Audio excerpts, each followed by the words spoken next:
안녕하세요. 사연에 빠지다의 DJ 민영입니다. 오늘도 두 가지 사연 준비되어 있으니 재미있게 들어주시고요. 구독과 좋아요 버튼도 눌러주세요. 그럼 오늘의 사연 함께 만나볼게요. 안녕하십니까. 저는 환갑을 훌쩍 지나 어느덧 칠순을 바라보고 있는 평범한 사람입니다. 아이들 처음 태어났을 젊을 시절만 해도 이 핏덩이들 언제 다 키우나 싶은 마음뿐이었는데 어느덧 두 녀석 모두 출가시키고 제 머리에는 흰머리가 소복하게 내려앉았네요. 참 세월 가는 게 무섭습니다. 자식들과 안사람까지 내 식구가 복잡거리며 지내다가 아이들은 각기 짝 찾아서 가정을 이루고 한평생 곁을 지켜주던 아내마저 떠나자 요즘 가슴속이 뻥 뚫린 것 같은 헛헛한 마음을 달래기 쉽지 않더라고요. 이러한 적적한 마음을 위로해준 곳이 바로 이곳 채널입니다. 저희 나이대 남자들이야 남자가 가정적인 것을 가장으로서 채통이 없다고 모자란 남자 취급하는 경우가 흔하다 보니 어디 가서 결혼해서 겪은 일들이나 가정생활에 대한 이야기 나누기가 쉽지 않더군요. 그러던 차에 결혼과 살아가는 이야기들을 진솔하게 들려주시는 여러분들의 소중한 사연을 접하게 되어 구멍이 뻥 뚫린 것 같았던 가슴을 메워주는 듯한 위로를 받게 되었습니다. 제가 직접 제 이야기를 하려고 펜을 들어보니 제 이야기 하는 게 여간 어려운 일이 아니라는 생각이 드는데요. 그럼에도 불구하고 제가 제 이야기를 하기로 마음먹은 것은 제게도 그간 켜켜이 쌓여온 나름대로의 사연이 있어서입니다. 저 역시 차마 창피한 마음에 다른 곳에는 털어놓지 못한 이야기 여기서 풀어볼까 싶어서요. 자식들 다들 제 가정 꾸리고 제 옆구리 채워주던 아내의 빈자리를 느끼게 되니 저도 모르게 불쑥 서러운 마음이 들 때가 종종 있습니다. 한 번은 다른 사람도 아니고 며느리 때문에 마음을 많이 다친 적이 있었어요.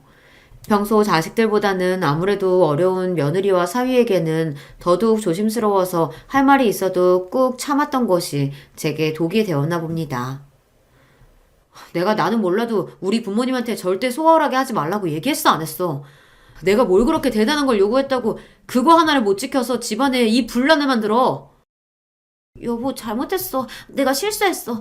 아버님, 제가 잘못했어요. 한 번만 용서해 주시면 정말 다신 이런 일 없을 거예요. 제발 이 사람 좀 알려주세요. 이 사람이 아직도 정신을 못 차리고 지금 아버지한테 당신 사정 부탁하게 생겼어? 평소 말수가 적고 딸아이에 비해 무뚝뚝한 편이었던 아들 녀석이 그렇게 길길이 화를 내며 날뛰는 꼴을 제 평생 처음 봤습니다. 무슨 일이 있었길래 늙은 아비 편 들어주겠다고 저희 아들이 저렇게까지 난리를 친 건가 싶으시죠? 지금부터 제 살아온 이야기를 여러분께 풀어볼까 합니다. 저는 태어날 때부터 넉넉하지 못한 집안에 태어나 고생하면서 자라났습니다. 믿을 거라고는 오로지 제 노력으로 성실하게 하루하루를 살아내어 일군 정직한 것들로 제 삶을 차곡차곡 쌓아왔다는 것 정도였죠. 그러니 제 장인 장모님께서 하나뿐인 고명딸의 남편감이랍시고 저를 소개받으셨을 때 마음이 차지 않아 하셨던 것도 놀라운 일은 아니었습니다. 지금은 세상을 떠난 제 고운 아내는 유복한 집에서 위로 줄줄이 오빠들만 있는 집에 귀한 막내딸로 태어나 금이야 오기야 자란 아가씨였으니까요. 언감생심 제가 넘볼 수 있는 여자가 아니었으나 사람 인연이라는 게 원래 참 얄궂은 거 아니겠습니까? 접점이라고는 없을 것 같았던 저희 같은 사람도 평생의 인연으로 묶이곤 하는 게 사랑이니까요. 무엇 하나 기대할 수 없는 환경의 집안에서 자라 그래도 이를 악물고 공부한 덕분에 고학생의 신분으로나마 어렵사리 제가 원하던 대학에 입학할 수 있게 되었습니다. 아내는 저보다 한 학번 아래의 후배였어요. 저와는 다르게 집안에서 갖은 지원을 다 받으며 입학한 아내는 당연히 저보다 학교 생활도 여유롭게 할 수 있었어요. 그럼에도 불구하고 항상 부족하고 가난한 제게 맞춰주는 것을 불평불만 한번 해본 적 없던 착한 여자였습니다. 은희야, 자꾸 이런 거 싸우지 말라니까. 힘도 없는 사람이 이 무거운 걸 매번 이렇게 날라오고 나 정말 미안해서 못 먹어 이거. 우리 엄마가 워낙 손이 커서 이거 집에 그대로 놔둬봤자 결국은 남아서 버린다니까 그러네. 선배 부담 가질 거 하나도 없으니까 빨리 이리 와서 앉아요. 일하랴 공부하랴 빠듯한 형편에 간신히 쪽방살이 하면서 젊은 날에 제가 뭘 얼마나 잘 챙겨 먹고 다녔겠습니까? 그런 제가 안쓰러워서 항상 자기 집에서 온갖 반찬거리와 주전부리를 바리바리 싸다 저를 먹이는 아내였습니다. 두 사람 형편이 이렇게 차이가 많이 지다 보니 아내가 가져다 준 음식은 저희 집 형편으로는 꿈도 꾸기 어려운 것들이 많았어요. 심지어는 저는 생전 처음 먹어본 음식들도 적지 않았습니다. 항상 아내에게는 신세만 지는 것 같아 미안한 마음이었어요.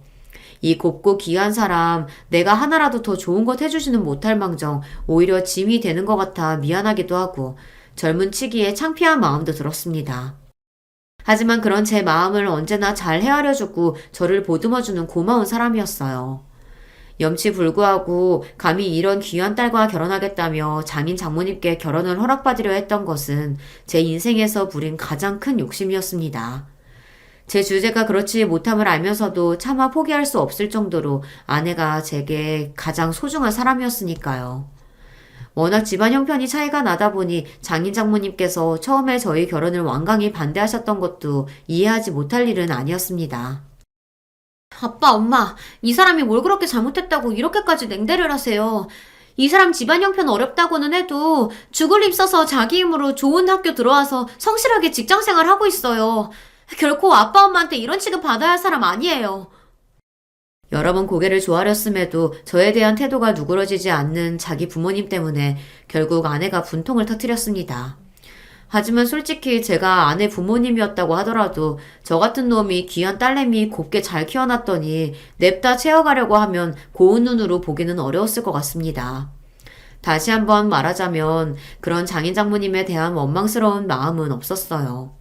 오히려 저같이 못난 놈 때문에 사랑으로 키워주신 장인 장모님과 아내 사이가 벌어질까 노심초사했습니다.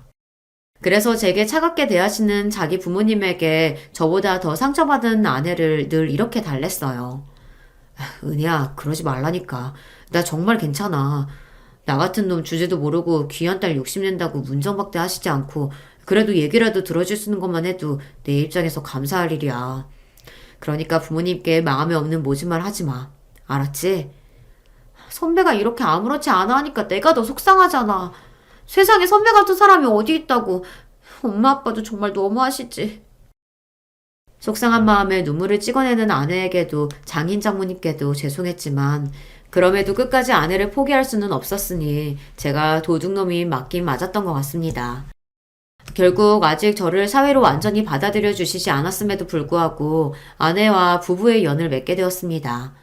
더는 부모님 허락을 기다린다고 시간만 보낼 수 없다며 단호하게 나오는 아내에게 마지못해 끌려가는 척했지만 저 역시 바람하지 않던 결혼이었으니까요. 결혼할 때 처갓집과의 관계가 다소 냉랭했던 관계로 저희는 처가 도움 없이 조촐하게 신혼살림을 시작하게 되었습니다. 저희 본가야 원체 무언가를 기대할 수 있는 형편이 아니다 보니 양가 도움이라고는 생각지도 못한 채로 저희끼리 으쌰으쌰 힘을 내 살림을 차리게 된 거죠. 모은 돈은 얼마 되지 않아 신혼집이라고 해봐야 겨우 집 모양새만 갖춘 부족하기 짝이 없는 형국이었습니다만 그럼에도 서로를 애틋하게 생각하는 마음으로 보듬으며 행복하게 지냈습니다. 지금 생각하면 어린애 소꿉장난같이 조악하기 짝이 없는 살림살이였지만 그럼에도 눈만 마주치면 뭐가 그렇게 재밌는지 까르륵 웃어주는 아내 덕에 그게 고생인지도 모르고 살았어요. 그 시절을 생각하면 지금도 저도 모르게 미소가 지어질 만큼 좋은 시절이었습니다. 물론 으리으리한 집에서 공주처럼 키운 딸이 웬 모자란 놈에게 시집가 당신들 보기엔 집 같지도 않은 곳에서 살고 있는 꼴을 보는 장인 장모님 입장에서야 억장이 무너지는 일이었겠지요. 결혼 후에도 마지못해 찾아오신 저희 신혼집을 보시고 실망으로 가득하셨던 장인 장모님 얼굴을 떠올리면 지금도 참 송구스럽습니다. 제 딴에는 조금이나마 상심하셨을 마음을 풀어드리려고 애를 썼지만 그럼에도 결혼하고 몇 년간은 처갓집과의 관계가 그리 좋지만은 않았어요. 장인 장모님께서 저를 마음에 들어하지 않으셨던 것도 있지만 저도 저를 탐탁치 않게 생각하시는 어른들에게 어떻게 하면 인정받고 예쁨을 받을 수 있는지 요령이 없는 어설픈 놈이었으니까요. 그나마 저희 관계가 조금 풀어진 것은 저희의 첫 아이이자 아들인 정연이가 태어난 직후였습니다. 사위는 마음에 차지 않다 하더라도 눈에 넣어도 아프지 않을 막내딸이 낳은 외손자는 차마 사랑하지 않으실 수 없었나 봅니다.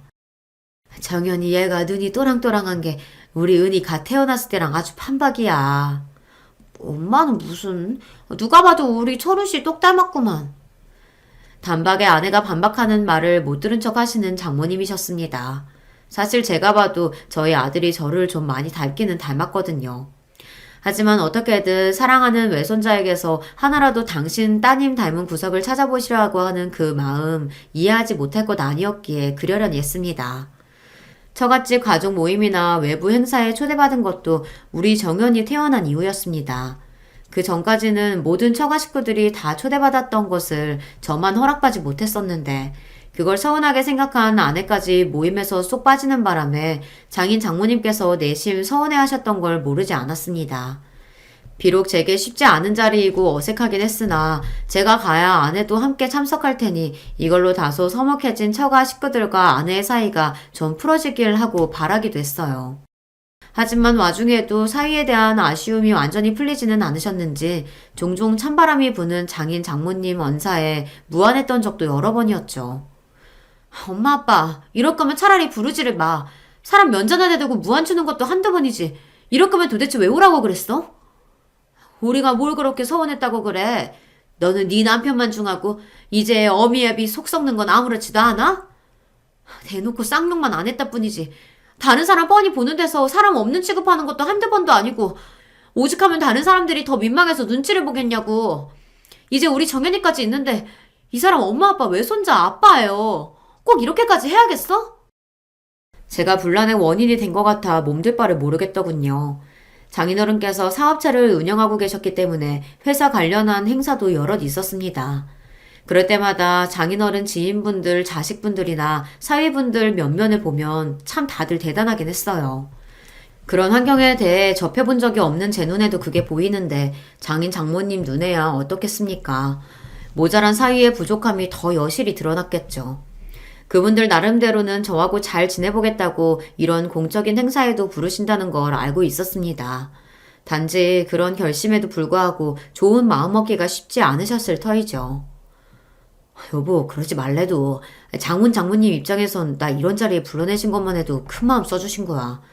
우리 처음 결혼했을 때 생각해봐. 이것만 해도 감지덕지지. 나는 싫어.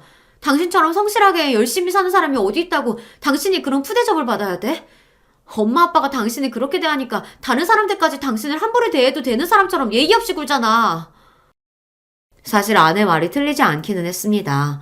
그 집안 유일한 사이라고 해서 어떻게 인맥이나 좀 쌓아볼까 하고 저희 사정을 모르는 사람들이 몇몇 다가오긴 했으나 눈에 띄게 제게 냉랭한 장인 장모님 태도를 보고 처갓집에서의 제 위신을 파악하기 어렵지 않았을 겁니다. 그리고 믿을 구석 없는 사람에게 세상이 늘 그렇듯 그런 저를 보고 태도가 냉랭해지는 사람들은 드물지 않았죠. 아마도 그게 아내 심기를 더 불편하게 만들었을 겁니다. 여보, 정말 안 갈 거야? 싫어. 거기 갔다가 또 당신 무슨 대접 받으려고. 내가 거기까지 가서 그 꼴을 봐? 안 가. 그런 비슷한 상황이 몇 번 반복되자 더는 아내도 참지 않는 바람에 저까지 처가일로 발걸음을 하기가 애매해지더라고요. 아내도 없는 공적인 자리에 저 혼자 덩그러니 나가는 것도 이상한 일이고 해서 그럴 때마다 따로 장인 장모님을 찾아뵙고 양해의 말씀을 구해야 했습니다. 장인어른 장모님, 제가 부족해서 두 분도 그렇고 은희까지 마음 불편하게 만든 것 같아 죄송합니다. 다음에는 어떻게든 제가 설득해서 은희랑 같이 올 수 있도록 노력해 볼게요. 그런 저를 보며 당신들 딸에 대한 서운함과 함께 사위인 저에 대한 미안한 마음을 가지고 계시다는 걸 어렵지 않게 눈치챌 수 있었습니다. 원래 어른들이 그렇지 않습니까? 아랫사람에게 미안한 마음 전하기 어려워하는 것은 예나 지금이나 별반 다르지 않으니까요. 저 역시 감정 표현에 서툰 부모님 밑에서 자라기도 했고요. 하지만 그렇다고 그분들이 저를 마냥 미워만 하시는 건 아니라는 것 등은 알고 있었습니다. 아무렴 업고 다녀도 모자랄 귀한 제 마나님 낳고 길러주신 분들인데 제가 그것 하나 이해하고 넘어가지 못하겠습니까? 그렇다 보니 제 처가와 교류가 있는 지인분들 대부분은 제가 처가로부터 그리 신뢰받지 못하는 사회라는 걸 아름아름 알고 계셨을 거예요. 그러고는 딱히 저희 부부가 처가 공적인 자리에 자주 얼굴을 들이밀지 않다 보니 더더욱 그런 소문은 굳어져 갔겠죠. 하지만 그것과는 별개로 저희 부부는 아주 잘 지냈습니다. 아들 녀석 낳고 몇 해 지나지 않아 딸아이 영현이까지 태어나면서 저희 부부의 기쁨은 더할 나위 없었습니다. 비록 부족하기는 하나 저도 나이를 먹어가며 승진도 하면서 살림은 조금씩 나아지기 시작했습니다. 부부 둘이서 힘을 합쳐 열심히 모아 이사 갈 때에도 방도 한 칸씩 늘려가며 제법 온전한 가정으로서의 모습을 갖추며 살게 되었죠. 장인 장모님 역시 그렇게 조용하지만 저희끼리 다복하게 살아가는 모습을 보며 다소 마음이 누그러지셨는지 예전처럼 제게 날선 반응을 보이시진 않으셨기에 아내와 처가의 관계도 전보다는 많이 부드러워졌습니다. 특히 장인 장모님께서 저희 아들 정연이를 아주 예뻐하셨어요. 아이가 어릴 때부터 말수가 적고 어른스럽기도 했지만 아주 영특한 데가 있었거든요. 그 나이대 아이라고는 생각하기 힘들 정도로 끈기가 있는 부분이 있어서 그 조그만 걸 숙제한다고 앉혀놓으면 한 번 징징대지도 않고 진득하니 앉아서 공부에 열중하는 모습이 부모인 저의 눈에도 신기해 보일 지경이었습니다. 그러니 장인 장모님 눈에 손자가 얼마나 기특해 보였겠습니까? 아이고 우리 정연이 요 조망만한 게 어쩜 이렇게 집중력도 좋은지 아주 커서 큰 인물이 될 거야. 그렇죠 여보? 우리 정연이가 우리 집 대들보지 암만. 귀한 막내딸네 집에 오셔도 대면대면한 사위 때문에 좀처럼 감정을 쉽게 드러내지 못하시던 장인 장모님께서도 사이에 정연이만 앉혀놓으면 그리 살가운 분들이 아닐 수가 없었습니다. 저야 원래도 기특하고 예쁜 제 아이들이지만 특히나 정연이 덕분에 어색한 장인 장모님과의 관계가 조금은 개선되는 것 같아 아이에게 고마운 마음도 있었죠. 자라면서 항상 전교 1등을 놓치지 않을 정도로 우수한 성적을 냈던 정연이는 저희 부부뿐만 아니라 장인 장모님께도 커다란 자랑거리이자 자부심이었습니다. 물론 저희 딸 영연이도 똑부러지게 자기 일 잘하고 공부도 제법 잘했지만요. 워낙 오빠가 성적이 좋다 보니 공부보다는 예체능 쪽에 관심이 더 갔더라고요. 그런 영연이 역시 저희 부부에게 정연이 못지않게 소중하고 사랑스러운 딸이었지만 아무래도 어르신들한테는 공부 잘하는 자손이 제일인 법이니까요. 손녀인 영연이도 많이 예뻐해 주셨지만 그래도 정연이를 더 믿음직스럽게 생각하시는 거를 알고 있었습니다. 그런 정연이가 답지 않게 제 외주부모님께 반항 아닌 반항을 한 적이 있었는데요. 바로 아버지인 저 때문이었습니다. 이미 저로 인해 아내와 장인 장모님 사이가 소원해진 적이 있었기 때문에 제 나름대로는 저희 아이들과 장인 장모님 사이가 저 때문에 서먹해지지 않도록 마음을 썼습니다. 아들 녀석 낳고 얼마 되지 않아 한동안 참석했던 처갓집 공식 행사에서의 일 때문에 제가 장인 장모님으로부터 크게 인정받지 못한다는 소문이 한 차례 돈 바 있었다고 말씀드리지 않았습니까? 그래서 혹여나 아이들 귀에 그런 소리가 들어가지 않을까 신경을 쓰기도 했고요. 물론 그 이후로는 별다른 일이 없었기 때문에 별일이야 있을까 싶었는데 어떻게 아이 귀에 그게 들어갔던 모양이에요. 여느 때처럼 아이 좋아할 만한 선물을 바리바리 들고 저희 집을 찾아오신 장인 장모님께 아들 녀석이 평소와 달리 눈도 잘 마주치려 들지 않았습니다. 정은아, 할아버지 할머니 오셨는데 인사드려야지. 왜 그러고 있어? 응? 할머니, 할아버지, 우리 아빠 미워해서 나쁜 말하고 상처 줬다는데 진짜예요? 눈물이 그렁그렁해서 아들 녀석이 하는 말에 장인 장모님 낯이 당혹감으로 물들어갔습니다. 저희도 아이가 그런 소문에 대해 전혀 아는 티를 내지 않았기에 그때서야 알게 된 일이라 당황스러웠어요. 저희가 미처 상황을 수습하기도 전에 아이가 볼이 잔뜩 부어서는 냉랭한 목소리로 말했습니다. 우리 아빠 세상에서 가장 똑똑한 사람인데, 세상에서 가장 열심히 일하는 사람인데 왜 미워해요?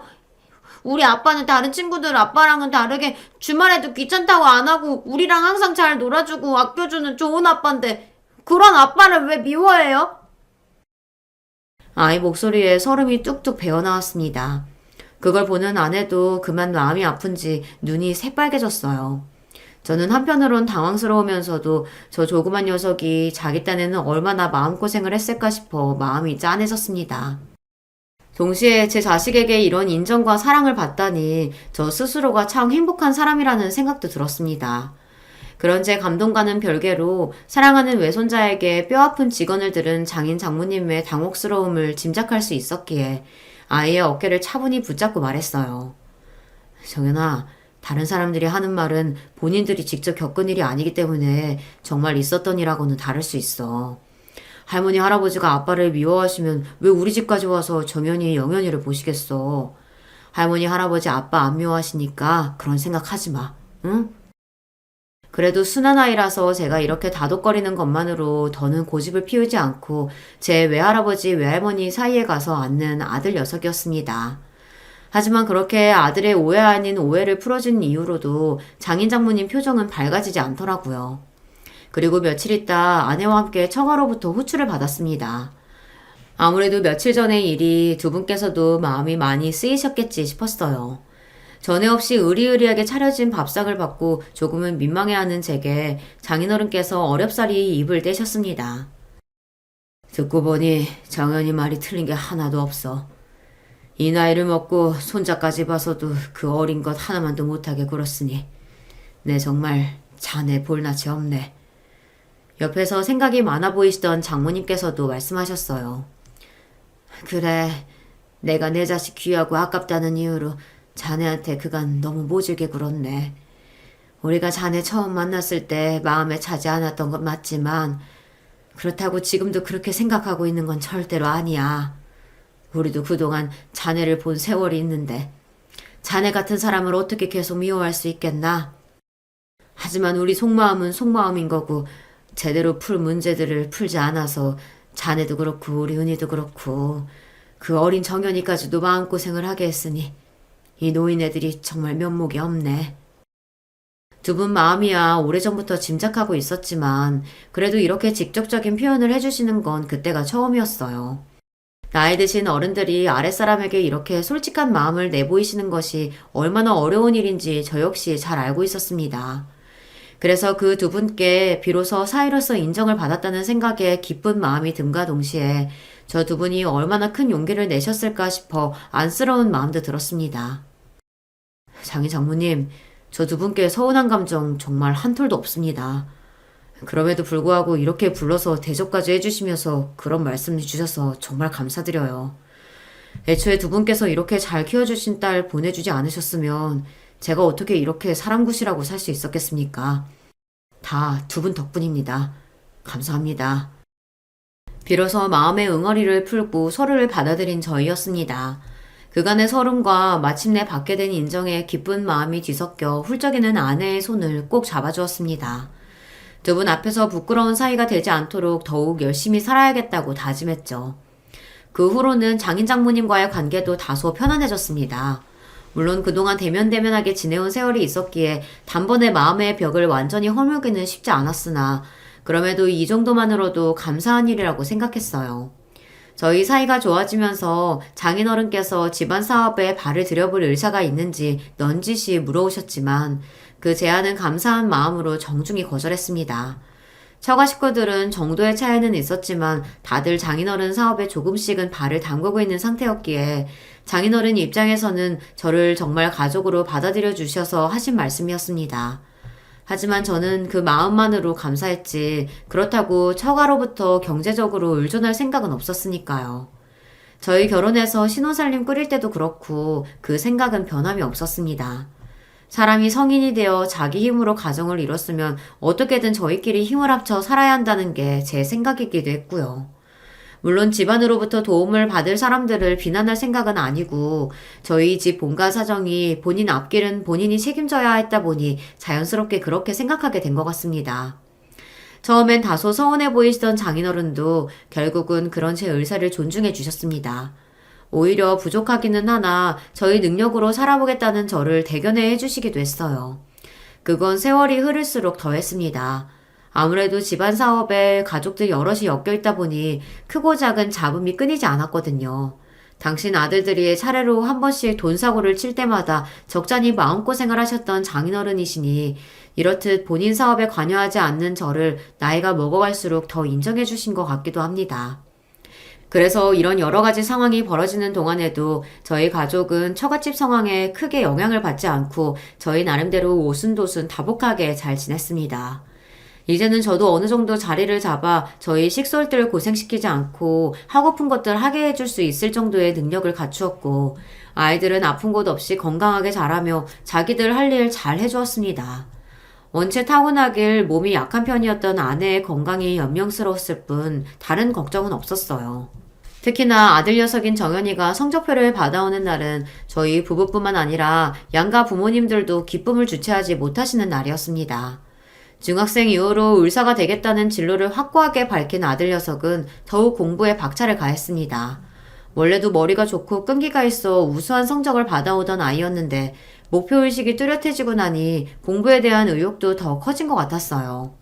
한번 공부하겠다고 책상에 자리를 붙이고 앉으면 반나절은 너끈히 진득하게 자리를 붙이고 공부하는 아들 녀석이었습니다. 저러다 건강이라도 해칠까 싶어 저나 아내가 한 번씩 일으켜 간식도 먹이고 말도 붙여가며 휴식을 취하게 해야 할 정도였어요. 딸아이 표현에 따르면 공부할 때는 우직하기가 곰 같은 아이였습니다. 그러니 장인 장모님 눈에 그런 아이가 얼마나 기특하고 예뻐 보였겠습니까?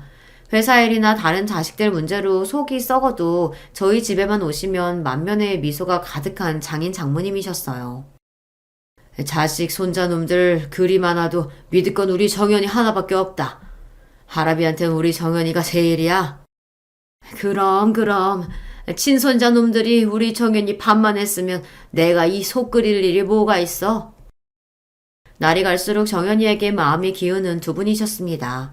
그런 그분들 편애에 혹시나 아이가 되바라진 마음을 가질까 걱정했던 적도 있지만 저희 아들이 그래도 그럴 녀석은 아니었어요. 제 딴에는 이제 자기도 철 좀 들었다고 속상하실 외할머니 외할아버지 마음 맞춰드리며 기분을 풀어드릴 줄도 아는 아이였습니다. 할머니 할아버지 조금만 더 기다리세요. 제가 의대 합격하고 의사 면허 따면 두 분 주치의해드릴게요. 아이고 말만 들어도 좋다. 말만 들어도 좋아. 아들 녀석은 제 입에서 나온 말을 지켰습니다. 말수가 적은 만큼 한번 자기가 내뱉은 말은 책임을 지고 지키는 아이였어요. 녀석은 우수한 성적으로 의대에 입학한 것도 모자라 학교 다니는 내내 그 공부 잘한다는 수재들이 모여있는 의제에서도 두각을 드러냈습니다. 그러고도 우리 정연이는 자만하지 않고 밤낮없이 공부에 열중해 의사 면허 역시 무난하게 따낼 수 있었습니다. 아들이 드디어 어엿한 의사가 되었던 날 저희 부부는 물론이거니와 장인 장모님 역시 뛸 듯이 기뻐하셨어요. 아이고 내 새끼 우리 강아지 정말 장하다 장해. 두 분 얼굴에 자랑스러움이 가득했습니다. 이제는 나이가 많이 들고 노쇠하셔서 예전에 저를 반대하실 때의 도끼는 싹 빠지고 그저 손자에 대한 사랑이 가득한 얼굴을 하신 두 분이셨어요.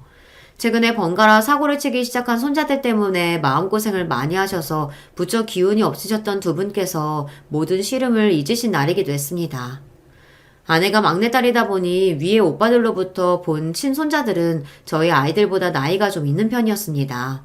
하지만 애석하게도 회사 일을 보던 손자나 넉넉한 조부모의 형편에 기대어 살던 손자나 두 분 기대를 채우기엔 부족했습니다. 두 분이 저희 아들 정연이에게 더욱 정을 붙이신 것 또한 그런 친손자들에 대한 실망감이 컸기 때문일 거예요. 평소에도 저희 아이들에 대한 애정을 숨김없이 드러내시던 장인 장모님이시다 보니 저희 아이들, 특히 정연이에게 제법 유산을 많이 물려주시는 건 예상 가능한 범위였습니다. 아내 역시 가장 아끼시던 딸 자식이다 보니 예상하지 못했던 일은 아니었고요. 하지만 사위인 저한테까지 자식들 못지않게 유산을 책정해 주셨던 건 차마 예상치 못했던 부분이었습니다. 여보, 이건 나한테 너무 과하지 않을까? 무슨 소리야. 그 양반들이 표현을 잘 못해서 그렇지 우리 오빠들보다 당신을 더 믿는다고. 그리고 당신 이거 받을 자격 충분하니까 그렇게 생각하지 마. 두 분께서 저를 마음으로 받아들여 주신 줄은 알고 있었지만 그래도 이렇게까지 마음을 써주실 줄은 몰랐기에 눈시울이 붉어졌습니다. 돈도 돈이지만 그분들께 정말 자식으로 인정받은 기분이었으니까요. 사정 모르는 사람이야 여전히 저를 저희 장인 장모님의 천덕꾸러기 사위인 줄 알겠지만 누가 뭐래도 그분들의 진심 어린 애정을 받았다는 생각에 그만 마음이 뭉클해졌습니다. 돌아가시기 얼마 전 저희 아들 손을 꼭 붙잡고 장모님께서 말씀하셨습니다. 내가 우리 정연이 장가 가는 건 꼭 보고 가고 싶었는데 먼종한 너희 할아비 대신해서 그것까지는 꼭 보고 가려고 했건만. 그리 아끼던 외손자였으니 녀석이 좋은 처 만나 장가 가서 아들 딸 낳고 오순도순 사는 걸 얼마나 보고 싶으셨겠어요. 아닌 게 아니라 당시 의사면허 따고 얼마 되지 않은 아들 녀석에게 선자리가 쏟아졌습니다. 원래도 의사면허 따면 제법 선자리가 많이 들어온다고 알고 있었는데 거기다 우리 아이들 외가가 만만치 않은 집안이다 보니 제법 좋은 선자리가 벌써부터 많이 들어오고 있었어요. 장인 장모님께서 돌아가시기 전에 그중 제일 좋은 집안 골라잡아 아들이 내심 일찍 장가가기를 바라셨다는 것도 알고 있었습니다. 얼른 외 증손자를 보고 싶은 욕심도 있으셨겠지만 그보다는 당신들이 생존해 계실 때 아무래도 더 좋은 혼처가 많이 들어올 거라는 걸 알고 계셔서이기도 하셨을 거예요. 하지만 아들 녀석은 의사로서 욕심이 많았습니다. 단순히 의사 면허 따서 자기 병원 개원하려는 것보다는 더 공부해서 학교에 남고 싶어 하기도 했고요. 그러고도 한동안 꽤나 결혼 생각이 없었기에 저희 부부도 슬슬 걱정이 되던 차였습니다. 아들이 대학병원 교수 임용까지 되고 나자 더더욱 저희 아들에게 눈독을 들이는 집안이 많아졌어요. 그럼에도 선이나 연애나 별다른 관심을 보이지 않는 아들이었습니다. 저도 저지만 저러다 하나 있는 아들 혼자 늙어 죽을까 싶어 아내 걱정이 이만저만이 아니었어요. 정연아, 너도 이제 나이가 적지 않아. 엄마는 네가 열심히 노력해서 네 목표 이루는 것도 좋지만 그걸 같이 기뻐해 줄 수 있는 네 가정이 생겼으면 좋겠어. 매번 그렇게 생각 없다고만 하지 말고, 응? 딱히 아들이 내켜하는 것 같지는 않았지만 이왕이면 저도 아들이 좋은 사람 만나 가정 꾸려서 예쁜 손자들도 낳고 따스한 가정 환경에 행복을 느끼며 살길 바랬습니다. 아무래도 저나 아내나 결혼 생활이 만족스러워서였는지 소중한 저희 아들에게도 그러한 기쁨을 알게 해주고 싶었던 것 같습니다. 그래도 저나 제 엄마 간절한 뜻을 차마 외면하지 못하는 착한 아들이다 보니 결국 아들이 선자리에 나서기 시작했어요. 요령 없는 녀석이 혹여 나가서 아가씨한테 실수라도 하지 않을까 싶어 넌지시 당부했습니다. 정연아, 요새는 효자 인기 없다. 우리야 너 장가 보내고 나면 우리끼리 잘 살면 그만이니까 너랑 잘 맞는지 그것만 딱 생각해서 좋은 사람 한번 만나봐. 응? 그게 무슨 소리세요, 아버지. 저랑 결혼하면 당연히 아버지랑 엄마한테도 잘해야지. 아이고, 그런 식으로만 말하지 말고. 어릴 적부터 저나 제 아내의 말을 거스른 적이 없는 착한 아들이었지만 며느리 될 사람 입장에서야 남편이 시부모님 말을 너무 잘 듣는 것도 부담스럽지 않을까 싶어 괜한 노파심이 들더라고요. 이런 제 당부에도 생각에 흔들림이 없어 보이는 아들이었지만 그렇다고 다 커서 교수식이나 된 아들 선자리에 가타부타 말 보탤 수도 없고 그저 좋은 인연 점지해 주시기만을 빌고 또 빌며 좋은 소식을 기다렸습니다. 몇 번의 선자리 끝에 드디어 아들이 교제를 시작했어요. 저나 아내나 아들을 선자리에 밀어넣으면서도 솔직히 큰 기대는 하지 않았기에 기쁨을 감출 수 없었습니다. 조건이야 이미 선 들어오면서부터 걸러냈고 아들 녀석이 그리 사람 보는 눈이 없다고 생각하지 않았기에 만나보지도 않은 아들의 교제 상대는 이미 저희 부부에게 예비 며느리나 다름없었습니다. 그저 언제 인사를 하러 올까 오매불만 기대에 부풀어 있는 아내였어요. 여보, 도대체 어떤 아가씨길래 목석 같은 우리 정연이가 만나보자는 말을 다 했을까? 나 너무 기대되는 거 있지? 아서라, 애 앞에서는 괜히 부담 주지 마. 자기들이 어련히 알아서 하겠지. 들뜬 아내를 달래면서도 저도 기대를 누르기가 어렵더라고요. 그렇게나 며느리 보기를 소원하던 아내였으나 애석하게도 아들의 결혼보다 아내의 병이 더 먼저 찾아오고 말았습니다. 췌장암 말기였어요. 내가 시원치 않아서 온 가족 고생을 다 시키네. 미안해 여보. 무슨 그런 소리라고 있어. 쓸데없는 소리 하지 말고 당신 몸 추스릴 생각이나 해. 상식적으로 아내에게 소생의 기미가 없음을 알고 있었음에도 쉽게 아내를 포기할 수 없었습니다. 이 경황 없는 와중에도 아들 녀석 가정 이루는 모습을 보기를 소망했던 아내의 꿈을 알고 있기에 아들의 결혼이 서둘러 진행되었습니다. 며느리 될 아이는 아들과 마찬가지로 의사로 일하고 있었어요. 의사 면허 따고 집에서 작게나마 병원을 차려주셔서 개원으로 일하고 있었습니다.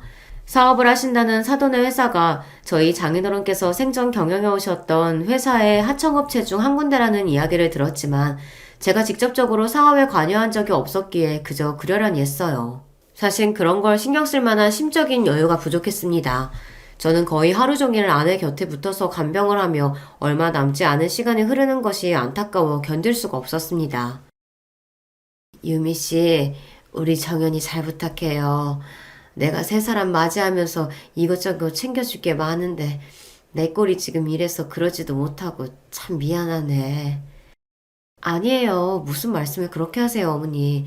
저희들끼리 알아서 잘할 테니까 걱정하지 마시고 쾌차하세요. 몇 번 보지 않아 서먹할 아내에게 살갑게 말해주는 며느리가 고마웠습니다. 와중에 아내는 병색이 완연했습니다.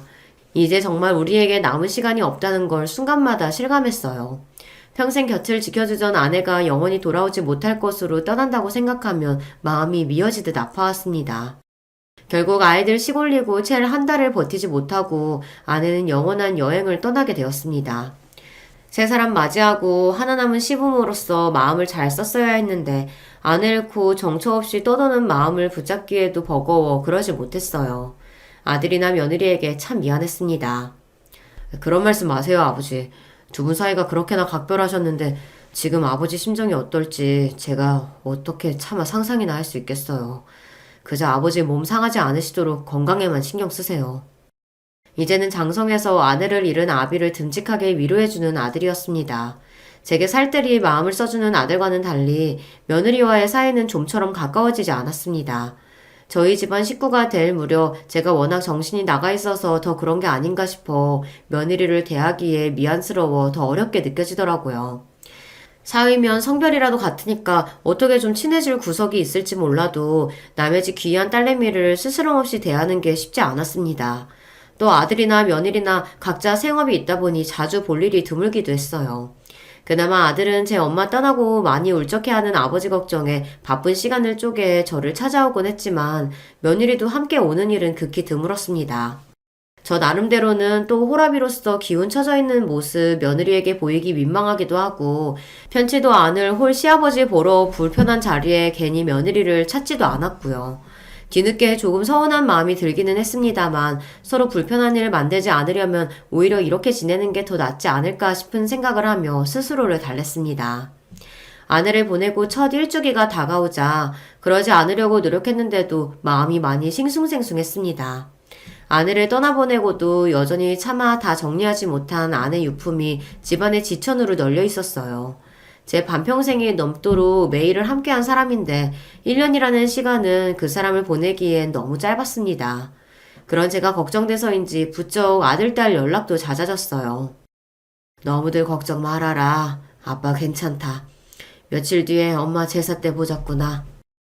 제사라는 말을 담으면서도 여전히 마음이 시큰하더라고요. 조금만 내 곁에 더 머물러주지. 뭐가 그리 급해서 그리 서둘러 갔나. 아내에게 원망스러운 마음이 들었습니다. 아내에겐 해준 것보다 받은 게 훨씬 더 많았어요. 이래서 사람 살아있을 때 잘해야 하는 건데 제 딴엔 한다고 했는데도 일이 후회가 남을 줄 알았더라면 더 잘해줄 걸 그랬어요. 그런 마음을 가지며 아내의 첫 제사를 정성껏 준비했습니다. 아내와 모처럼 단둘이 제주 여행을 갔을 때 맛있게 먹었던 약과도 불어 공수하고 제사상 격식에 조금 맞지 않기는 했으나 아내가 좋아하던 음식을 대접하고 싶어 가장 좋은 재료로 손수 정성껏 골라두었어요.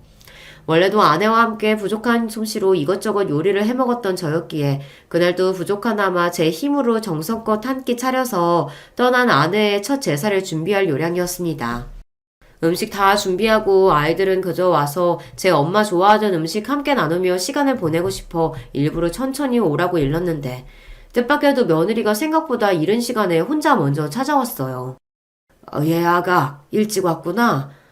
네, 정현씨가 갑자기 회의가 잡혔다고 저 먼저 좀 일찍 가보라고 해서요. 그렇게 말하는 며느리 표정이 떨떠름해 보였습니다. 저 역시 신경이 쓰였으나 아무래도 아직 서먹한 시아버지와 단둘이 남은 상황이 편치 않겠거니 싶었어요. 그래서 제 딴에는 어색한 분위기를 풀어보고자 며느리에게 말을 붙였습니다. 그럼 아가, 여기 푸성기 좀 나랑 같이 섞을까? 정연이 엄마가 푸성기에 겉절이 양념 붙여주면 참 맛있게 잘 먹었거든.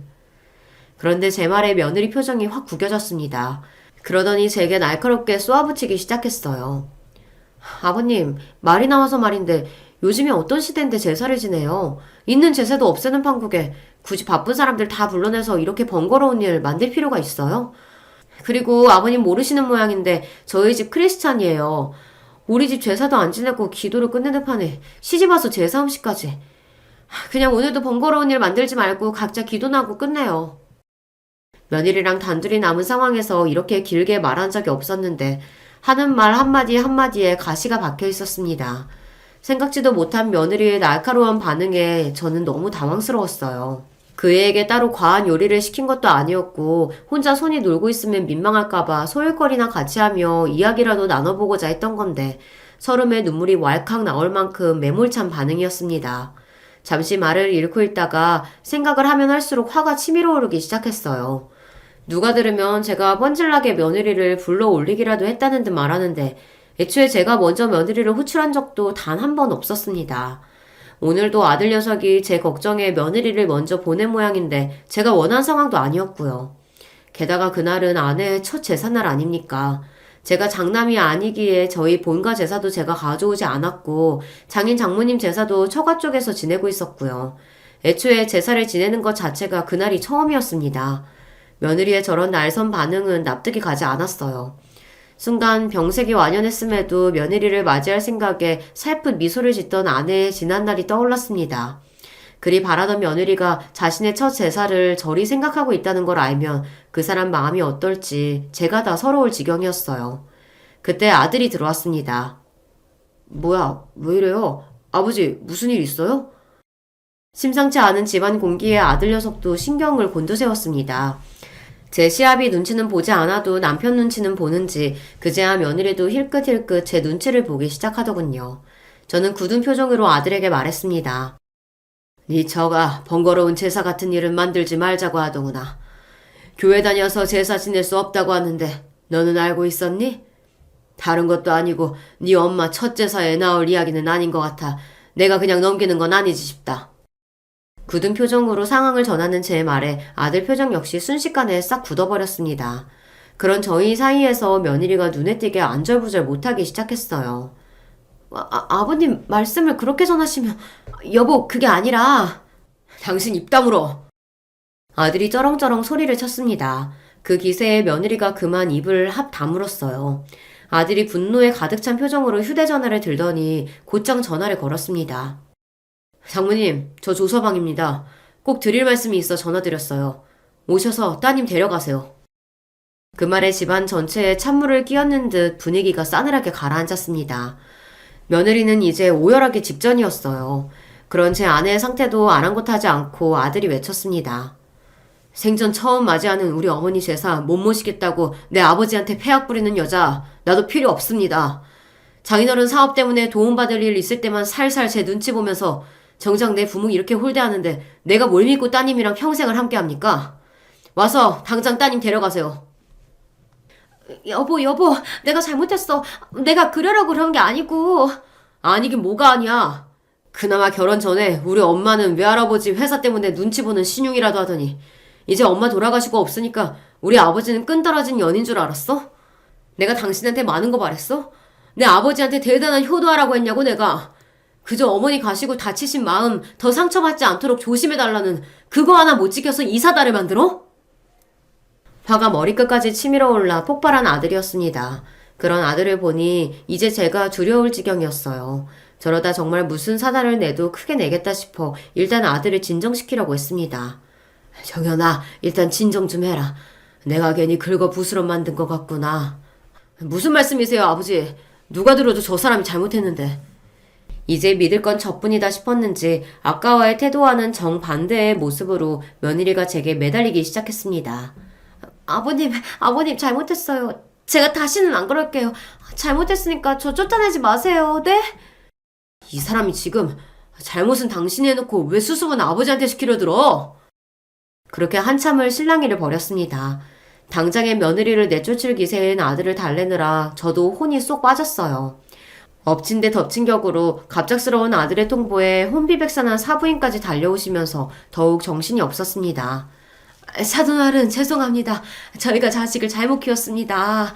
제가 다리 뭉둥이를 분질러서라도 제대로 가르쳐 놓을 테니 제발 노여움 푸시고 한 번만 가엽게 여겨주세요. 부탁드립니다, 사돈어른. 아이고 일어나세요, 사부인.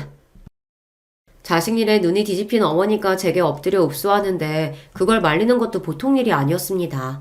당장에 며느리 소박 놓겠다며 윽박지르는 아들 때문에 엉엉 울고 비는 며느리나 제발 딸 자식 한번 봐달라며 제게 비는 사부인이나 혼란의 연속이었습니다. 결국 아들이 둘을 싹 걷어 나가면서 비로소 침묵이 찾아왔어요. 그러고도 나중에 사돈어른까지 정식으로 찾아와 온 식구가 제 앞에 머리를 조아리며 사죄를 하였습니다. 정말 죄송합니다, 사돈어른. 저희 집이 교회를 다니긴 해도 그리 독실한 편은 아니라 그 핑계를 댄 건 아니었는데 하나 있는 딸 자식이라고 저희가 너무 오냐오냐 했습니다. 부족한 만큼 더 혹독하게 가르칠 테니 부디 자비를 베푸시어 한 번만 용서해 주시길 부탁드릴게요. 정말 죄송합니다, 사돈어른. 제 부모와 남편 앞에서 어찌나 기가 팍 죽었는지 고개를 들지 못하는 며느리를 보니 좀 안쓰럽더군요. 한편으로는 내가 너무 심했나 싶으면서도 저한테 그런 거면 모를까 제 아내와만큼은 그런 대접을 받게 할 수 없었기에 일어나야 할 일이 일어난 것뿐이라고 생각하기로 했습니다. 그런 일이 있었으니 며느리에게 활짝 마음을 열 수는 없었으나 그래도 이 일 때문에 아들 내외 갈라서게 할 마음까지는 없었으므로 이 정도로 한 번은 넘어가기로 했습니다. 제가 굳이 보태지 않아도 마음고생을 어지간히 한 모양인지 얼굴이 말이 하는 며느리 꼴이 애잔하기도 했고요. 한번 아들 녀석이 제대로 휘어잡아서인지 그 후로는 저나 저희 식구들 앞에서 꼼짝을 못하는 며느리이니 같은 실수를 반복하지는 않겠지 하고 있습니다. 아들 녀석에게는 너무 며느리 잡지 말라고 효자 남편은 자랑 아니다 타이르긴 했으나 돌아온 녀석 반응은 단호했습니다. 전 한치의 후회도 없어요, 아버지. 같은 일 생기면 그 사람한테 더는 기회 없다고 엎어놓았으니까 저랑 갈라서기 싫으면 알아서 하겠죠.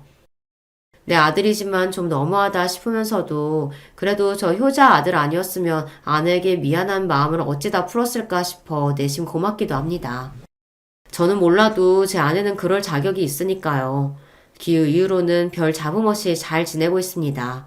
집안에 사람 하나 들이는 게 참 쉬운 일이 아니구나 하는 걸 실감하게 된 일이죠. 오늘 제 이야기는 여기까지입니다. 두서없는 이야기 마지막까지 함께 해주셔서 정말 감사드립니다. 안녕하세요. 이 채널 덕분에 유튜브에 꼬박꼬박 접속을 하는 중년 남자입니다. 처음에는 별 생각 없이 하나씩 틀어놓기 시작했던 게 사연이었는데 자꾸 듣다 보니까 재미가 있어서 중독성이 생기더라고요. 특히 코로나가 저희 동네의 기승이었던 시기 이 채널을 의지해서 무료하지 않게 실내 칩거 생활을 보낼 수 있었네요. 저에게는 별로 말을 재미있게 하는 재주도 없고 글을 잘 쓰는 재주는 더욱 없지만 그래도 제 이야기를 사연으로 남겨보고 싶어서 신청을 하게 되었어요. 여러분도 혹시 살면서 저처럼 이런 생각 자주 하시나요? 저는 이 세상에 평범한 사람이 잘 없구나 이런 생각을 참 자주 한답니다. 정말 특이하고 독특한 사람이 알게 모르게 아주 은근히 많은 것 같아요. 그래서 누군가의 눈에는 제가 그런 인물로 비출 수 있다는 생각도 가끔씩은 해보고 있고요. 그래도 요즘 이런 생각을 덜하고 사는 편이에요. 예전에는 더 자주 했었죠. 왜냐하면 제 주변에 진짜로 특이하고 독특한 사람이 있었기 때문입니다. 그런 황당한 인연을 만나기 전에 제 인생은 제법 무탈하다면 무탈하게 흘러간 편이었어요. 저는 위로 나이 차이가 무척 많이 나는 형이 있고 아래로는 여동생이 하나 있습니다. 나이 차이가 많이 나다 보니까 형이라기보다는 어렸을 적에 왠지 삼촌 같은 느낌을 받았었고 집에 부모님 말고 또 한 명의 어른이 있는 것 같다는 느낌도 있었네요. 그런데 저의 형이 나이가 들어서도 결혼을 안 했어요. 주변에서 장가를 가라고 성화를 부려도 꿈쩍을 안 했습니다. 어디 하자라도 있나 싶어서 부모님께서 눈을 부릅뜨셨지만 그런 건 찾아내지 못하셨고 단순히 저희 형이 별종인 것으로 치부가 되었지요. 원래는 형에 대한 주변의 평가가 결혼을 안 한 사람이었는데 시간이 지나자 못한 사람으로 위치가 바뀌었고 거기서 더 시간이 지나자 안 하는 것인지 못하는 것인지 알 수 없는 사람으로 된 것 같습니다. 도중에 국제결혼 얘기까지 사실 동네 분들의 추천 때문에 흘러나왔었는데 형이 거품 물고 결사반대를 해서 끝내 흐지부지 되었어요. 그리고 제 여동생은 어렸을 적에 원인불명으로 많이 아팠습니다. 엄청 아파서 온 가족이 매달렸다가 시간이 좀 지나서는 괜찮아졌다가 또다시 아팠다가 그런 과정을 많이 반복했던 아이였어요. 그 시기를 회상하면 부모님께서 두고두고 가슴 아파하셨죠. 특히 아버지께서 말입니다. 우리 막내 딸내미가 아장아장 잘 걷지도 못하고 말도 잘 못하고 그러고 있을 때에 나까지 일하다가 크게 다쳐서 그때가 정말 내 인생에서 말도 못하게 속상한 순간이었지. 치료를 받아도 차도가 없고 집에서 요양을 아무리 해봐도 몸이 나아지지를 않아서 결국 서울로 올라갔던 때에 우리 딸내미 녀석이 어찌나 눈에 밟히고 아비로서 미안하던지. 아이고, 당신도 그 소리요? 그때는 정말 당신도 잘못되는 줄 알았고 우리 막내한테도 뭔가 큰 문제가 있는 줄 알았기 때문에 하늘이 노래졌었지만 이제는 다 지나간 일. 당신이 이날 이때까지 멀쩡하게 살아있고 우리 막내딸 또한 그러하니 훌훌 털고 제발 좀 없던 일로 하십시다. 이러다가 관짝에 못질할 때까지도 그때 너무 속상하고 힘들었지 이렇게 떠들겠네. 그래가지고 어디 관짝 위로 흙이나 덮겠어요? 아, 글쎄 나는 화장을 내서 납골당에 들어눕고 싶다니까 왜 자꾸 나를 땅에다가 묻어버리려고 해? 이래서 내가 당신보다 일찍 못 죽는 거야. 내가 먼저 죽으면 내 말 무시하고 땅 파서 관짝을 묻어버리겠지. 아휴, 아무튼 그때는 참 이루 말할 수 없이 속상했고 우리 막내 딸내미한테 미안했고 그리고 또 우리 대들보 장남에게 고마웠지. 장가를 안 든 것 빼고는 대한민국 1등 효자야. 장가를 안 든 게 얼마나 커다란 흠인데 그거를 그렇게 억지로 빼가지고 대한민국에서 1등 효자로 만들어요? 나 원찬 기도 안 차겠네. 아, 이때까지도 맏며느리감을 안 데려온 괘씸한 장남이기는 하지만 우리 부부가 의지하고 기대고 덕분에 버텼다고 말을 건넬 수 있는 사람은 장남밖에 없기는 하지. 우리가 장남 하나는 잘 낳았슈. 거기서 이렇게 더 든든할 수가 없으니. 저희 아버지께서는 제 여동생이 태어나고 두 돌을 맞이했던 때였나 그 시기에 크게 다치셔서 그 후로 무려 5년 가까이나 일을 아무것도 못하셨어요. 여동생도 아파서 골골거리기 시작한 아이였는데 아버지까지 부상 중에 계셨으니 집이 많이 힘들었습니다. 그때 활약한 사람이 형이었어요. 그때부터 거의 가장 같은 역할을 맡아왔고요. 그래서 부모님께서는 겉으로는 항상 장남이 노총각이어서 창피하고 부끄럽다고 하시면서도 속으로는 많이 의지를 하십니다. 든든한 장남과 애틋한 막내, 뭔가 한 명이 빠진 것 같죠? 예, 제가 빠졌습니다. 첫째는 첫 번째이고 막내는 막내인데 둘째는 이름 따라서 뭐든 두 번째라는 표현이 있더라고요. 제가 인터넷에서 그 표현을 접했을 때 무릎을 탁 쳤어요. 누가 제 입장을 그대로 적어놓은 것만 같았습니다. 저는 존재감이 이도저도 아닌 자식이었던 것 같아요. 자기 몫이나 그저 잘 해내고 형 말에 거역 안 하고 동생만 잘 돌보면 충분한 자식이었죠. 저는 유약하고 소심해서 학교 생활에 어려움을 겪은 여동생을 보필하는 호위기사처럼 그렇게 지냈었어요. 부모님의 신신당부가 있었기에 여동생을 지키는 오빠로 살아왔죠. 인정받는 첫째와 사랑받는 아내, 그 사이에 애매한 저는 성인이 되고 나이가 더 먹어도 그 위치를 벗어나지 못했습니다. 그러다가 제가 소위 초대박을 터뜨리게 되었어요. 길고 짧은 건 대봐야 안다고 하던가요? 설마 제가 나이 먹어서 결혼 자리 하나를 끝내주게 찾아갈 줄은 저도 몰랐습니다. 저는 아내를 소개로 만나게 되었어요. 작정하고서 만난 건 절대로 아니었고요. 그냥 지인 모임이었습니다. 아내는 저보다 4살 연상의 여자였으며 미국에서 살다가 한국에 들어왔다고 그랬어요. 철없었을 때 그저 치기 어린 마음으로 일찍 결혼했다가 어쩌다 보니 부부가 서로 안 맞아서 이혼을 하게 되었네요. 중학생인 아들은 미국에서 전 남편이 키우고 있고요. 그런데 전 남편이 작년에 재혼을 했어요. 아무렇지 않은 줄 알았는데 재혼 소식을 들은 이후로 시간이 지날수록 제 마음이 공허해지고 자꾸만 슬픔 속에 가라앉네요. 기분 전환이라도 될까 싶어서 낯선 모임에 참여하고 싶었어요. 차분한 말투만 보자면 전혀 그런 이야기를 하는 것 같지가 않았어요. 저는 홀린 듯이 아내를 쳐다봤다가 말의 내용을 곱씹어 보고 나서야 아, 그랬구나 싶었습니다. 어딘가 분위기가 착 가라앉아 있는 사람이라고 느꼈었는데 이혼이라든지 아이를 전 남편이 키우는 것이라든지 이런 때문에 울적한 게 틀림없었어요. 다 이유가 있었던 것이지요. 중학생 아들이 있는 이혼이었지만 저는 아내에게 향하는 제 눈길을 멈출 수가 없었습니다. 고상한 미인이 제 취향이라는 것을 아내를 보고서야 저는 처음 깨달았었네요. 저의 시선을 눈치챈 아내 또한 언제부턴가 모임에서 저를 보며 미소를 지어주기 시작했고 그렇게 연애가 시작되었습니다. 아내가 엄청난 부잣집의 막내딸이라는 것을 알게 된 건 사귀고 난 이후였지요. 저에게 누군가 속물이라고 손가락질을 한다면 할 말 없지만 솔직하게 심정을 털어놓아 보자면 부담스럽기보다는 좋았습니다. 꽤 사는 집 딸처럼 처음부터 보였는데 상상 이상으로 배경이 좋아서 너무 행복했어요. 또한 아내가 제 배경을 신경 안 쓰는 사람이라서 더더욱 행복했고요.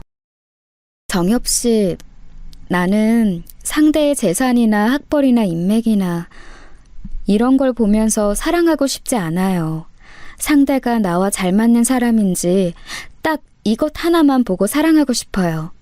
내 인생에서 2번의 실패를 겪고 싶지는 않거든요. 아내가 그렇게 말해주었을 때 만세 삼창이라도 하고 싶었어요. 저는 아내를 공주님 모시듯 극진하게 대해주었고 결국은 결혼까지 꼴이 날 수 있었습니다.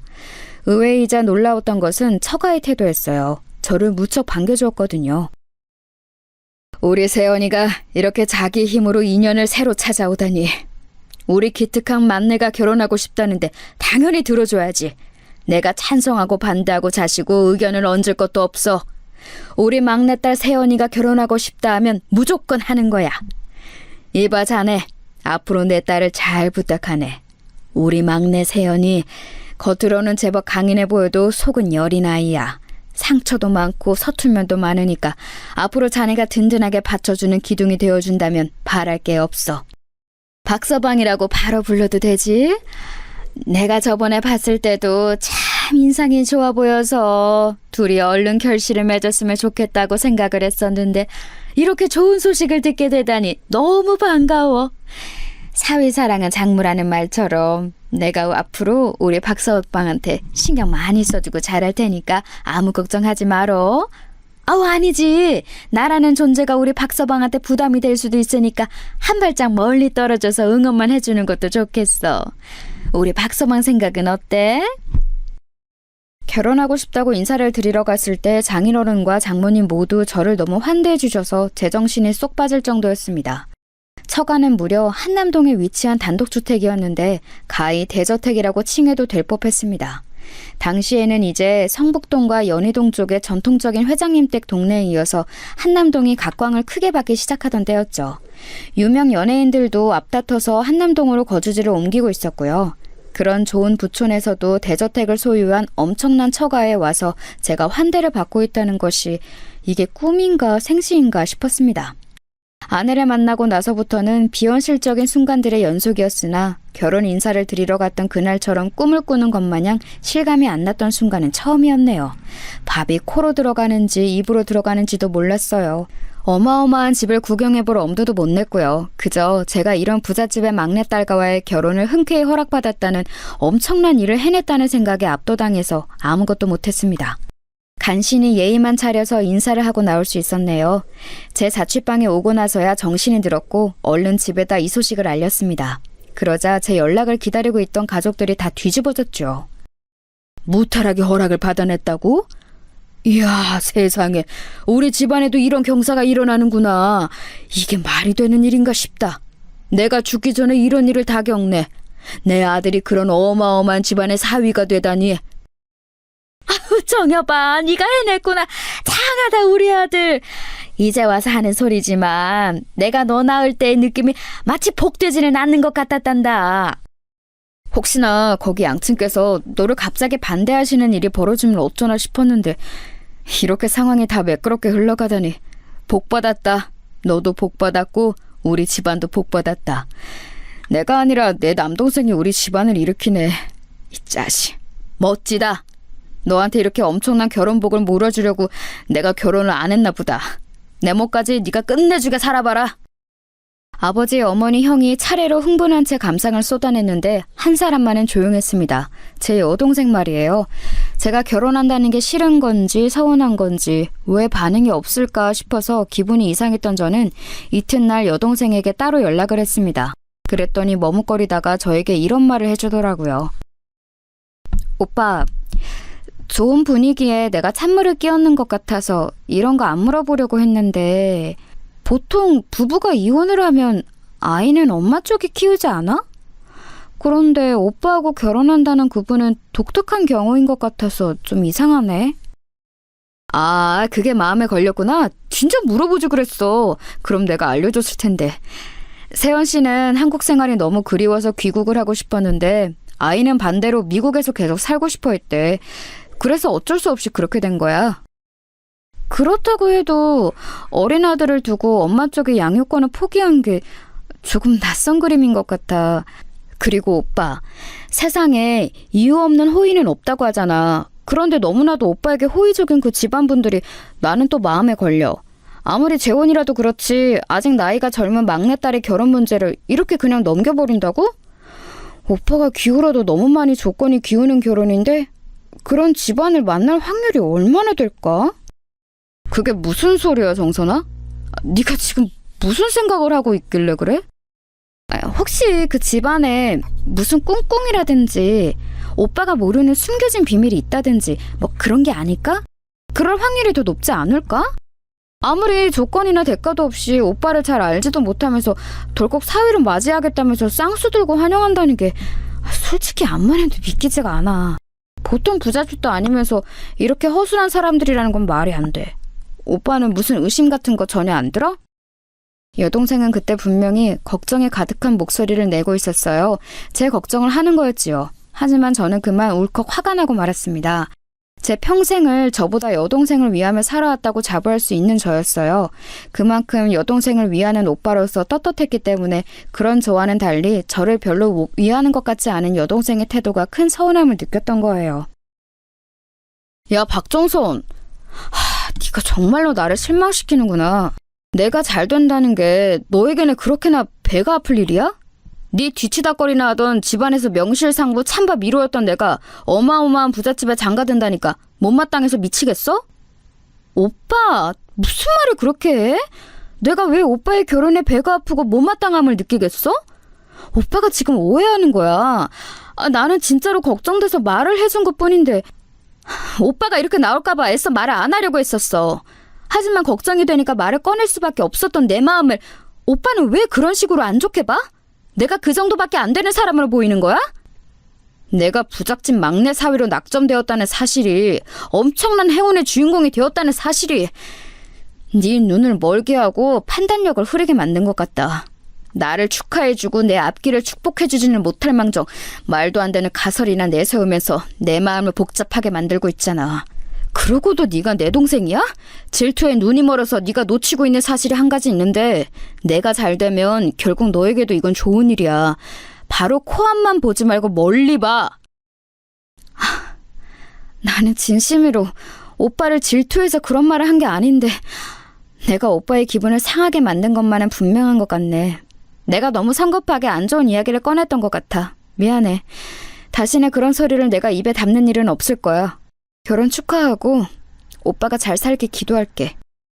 여동생이 풀이 죽어서 사과를 하자 저는 솔직히 마음이 편하지 않았어요. 저를 얼마나 우습게 봤으면 제 결혼 소식에 그런 초치는 말이나 하는 건가 싶어서 괘씸하기도 했지만 제가 평생을 위해온 여동생이었기에 풀이 죽은 모습을 하는 게 심란하기도 했죠. 어쨌거나 그건 결혼 전에 작은 소란일 뿐이었고 저는 무사히 결혼해서 아내와 부부가 되었습니다. 그리고 엄청난 곳에서 신혼생활을 시작하게 되었죠. 아내의 본가에서 살게 된 거예요. 한남동의 저택 말입니다. 장인어른과 장모님께서는 이제 부산 쪽에 마련해 놓은 고즈넉한 전환주택에 내려가 사시겠다며 하시며 살림살이를 빼셨어요. 저희 부부에게 그 집을 내어주신 거예요. 제가 생각하기로는 장인어른과 장모님뿐만 아니라 다른 온 가족이 같이 살아도 될 만큼 큰 집이었는데 달랑 둘이서 살게 된다니 믿어지지가 않았습니다. 장인어른과 장모님이 나가시던 날이었는데 배웅을 하려고 서 있던 저에게 장모님이 갑자기 망설이는 얼굴로 다가오시더니 이렇게 말씀을 하셨어요.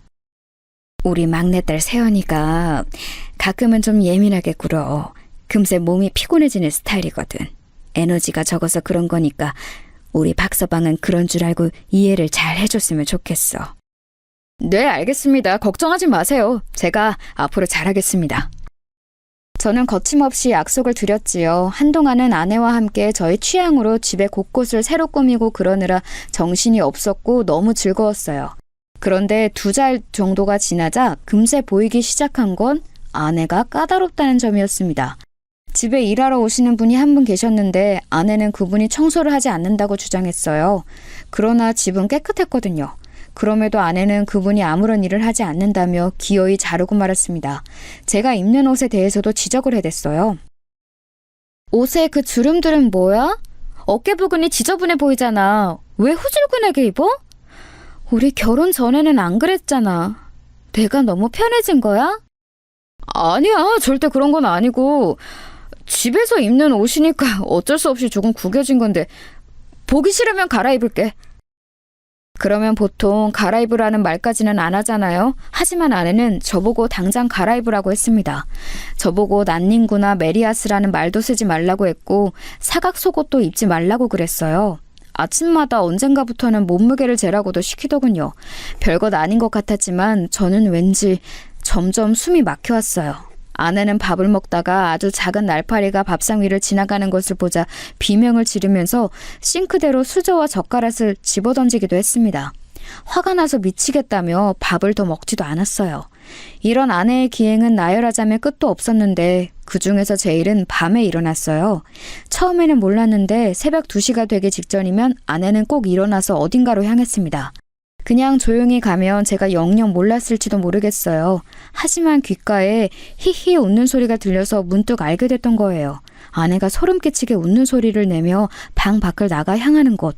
저는 그곳이 직감적이므로 지하실임을 알았습니다.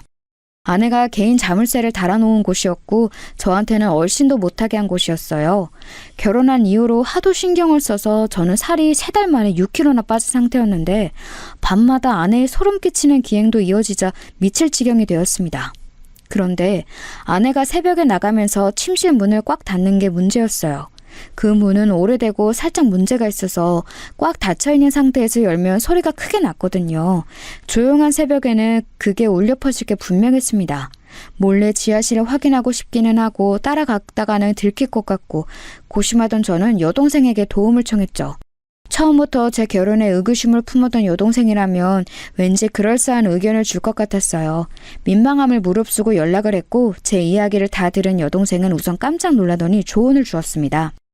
침실에서 몰래 나가는 게 어려우면 다른 공간에서 잠을 자는 걸로 하라는 것이었어요. 침실 근처의 다른 방에서 자다가 아내가 일어나 지하실로 가는 기척에 들려오면 그때 살며시 나가서 뒤를 밟는다는 계획이었습니다. 간이 서재를 쓰고 있는 방이 안성맞춤이기는 한데 몰래 나가서 지하실까지 가보는 건 가능하겠지만 그러다가 들키면 어떡하지? 나를 발견할 가능성도 무시 못해. 그때는 그냥 자다가 목이 말라서 나왔다고 할까? 그런 식으로 아무렇지 않게 둘러대면 되지. 자다가 깨서 침실로 가봤는데 당신이 침대에 없길래 대체 어디 갔나 싶어서 찾아다닌 거라고 둘러대. 그 핑계라면 자연스러워서 의심을 안 받을 것 같아. 고맙다 정선아. 내 와이프가 제발 그 지하실에서 아무것도 안 하고 있기를 바란다. 그냥 혼자 새벽에 거기서 만화를 그린다든지 숨겨놓은 비싼 간식을 먹는다든지 그런 거였으면 좋겠어. 저는 간절하게 희망했습니다. 정말 만약에 아내가 이상한 짓이라도 그곳에서 하고 있는 것이라면 그걸 알게 된 이후에 제가 어떻게 반응하고 행동해야 할지 조금도 알지 못했기 때문입니다. 작전 개시를 하기로 한 날 저는 침실과 한 복도를 쓰는 간이서재에서 잠을 청했습니다. 아내에게는 컴퓨터로 작업할 게 너무 밀려서 그걸 하다가 간이선재의 소파에서 잠을 자겠다고 했어요. 목이 뻐근해서 소파 팔걸이 같은 높은 베개를 하루 베고 자면 좋을 것 같다는 말도 덧붙이자 아내는 별 의심 없이 고개를 끄덕였습니다. 제가 작정하고 천연덕스럽게 말을 잘한 효과였죠. 저는 컴퓨터 타자를 오래 두드리며 작업하는 척을 하다가 이내 소파에서 잠이 든 척을 시작했습니다. 시간을 보니 새벽 1시 정도였죠. 혹시 잠에 들면 어떡하나 싶어서 제 스스로에게 잠들면 안 된다고 타일렀는데 긴장이 돼서 그런지 정신이 아주 또렷했습니다. 그리고 예민해진 저의 감각에 미세한 소리가 잡혔습니다. 아내가 침실을 나온 것이었어요. 저는 숨을 죽이고 담요를 푹 덮은 채 곤히 잠든 척을 했습니다. 잠시 후 아내가 간이서재 안으로 살짝 발을 들이는 소리가 들려왔죠. 제가 자는 모습을 확인하는 것이었어요. 저는 곤히 잠든 척을 이어갔고 아내가 멀어지는 소리가 살짝 들려오자 그때서야 눈을 떠봤습니다. 시간을 확인했더니 새벽 2시가 되려던 참이었어요. 저는 얼른 준비한 수면 양말을 신었습니다. 걸을 때 소리가 나지 않게 하려고 여동생과 함께 떠올려낸 거였죠. 수면 양말을 신은 채로 조심스럽게 간이서재 밖을 나갔습니다. 참고로 침실은 그 복도의 가장 안쪽에 있지만 간이서재는 복도의 끝에 있어서 나가자마자 계단과 가까웠습니다. 저는 조심스레 계단을 내려가면서 지하실 방향부터 살폈죠. 아주 천천히 저는 지하실 쪽으로 향했고 그쪽에서 미세한 불빛이 새어나오고 있었으므로 어둠 속에서 그곳을 가는 건 전혀 어렵지 않았습니다. 아주 지척으로 가까워졌을 때 저는 긴장감으로 침을 꿀꺽 삼켰고 살짝 열려있는 지하실의 문틈 사이로 한쪽 눈을 들이밀었어요. 죽는다. 반드시 죽는다.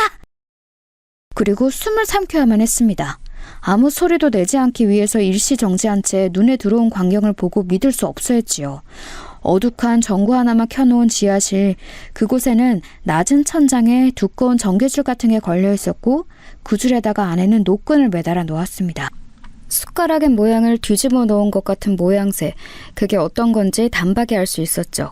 사람이 목을 탈 때 잡는 모양이었어요.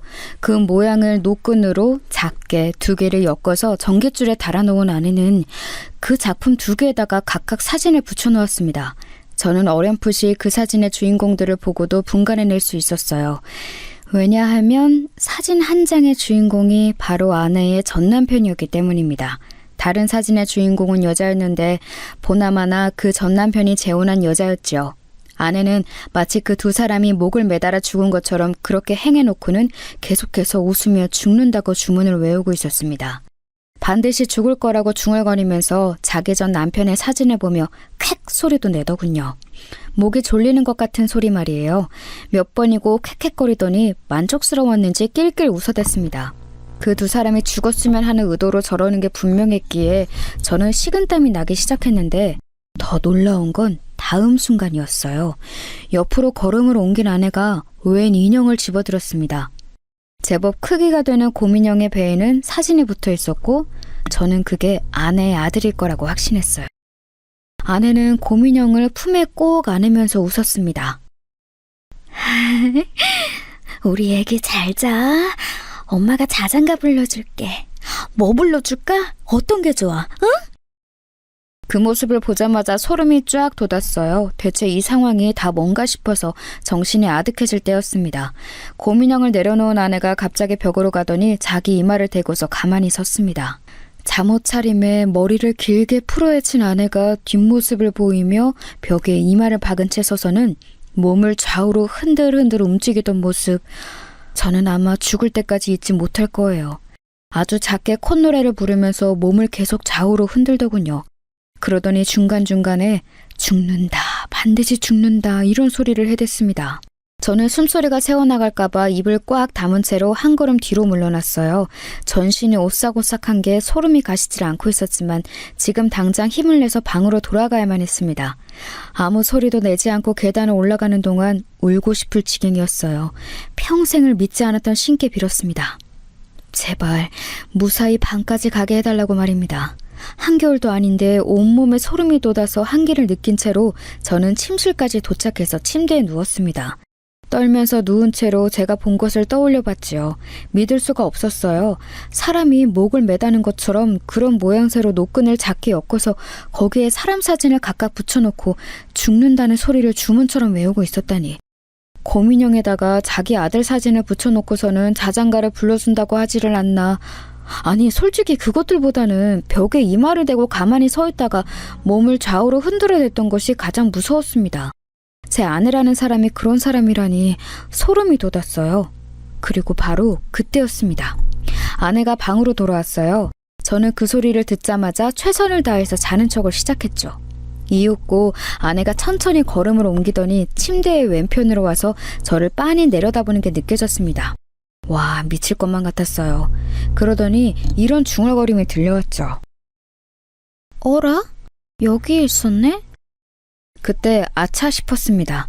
저는 간이 서재에서 자고 있었으니 아내는 자기가 지하실에서 기행을 벌이고 온 다음에 갑자기 제가 침실에 있는 것이 뭔가 이상하게 느껴진 모양이었죠. 간이 서재로 들어갔어야 했는데 하도 정신이 없어서 침실로 와버린 제가 바보 같았습니다. 이미 벌어진 일, 최선을 다해서 가만히 있는 수밖에 없었어요. 필사적으로 자는 척을 하고 있는 저에게 아내가 말했습니다.